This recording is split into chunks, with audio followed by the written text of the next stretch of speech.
Okay, so we would like also to demonstrate you some grid faults.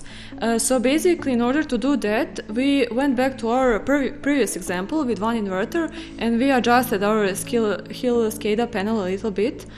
So can you just show us the example that we prepared?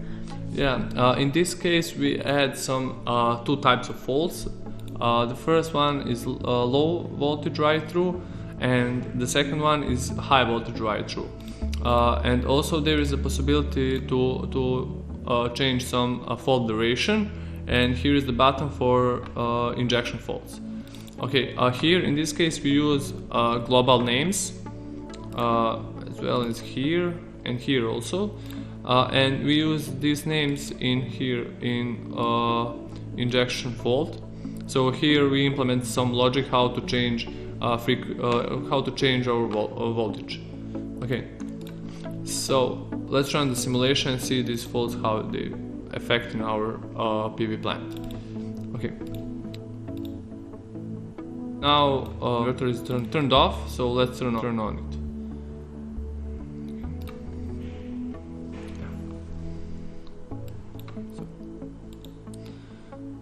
So to catch these faults, the low voltage ride-through, in this case we expect that current will be higher because our inverter has some specific power reference. So let's use trigger and let's inject some faults.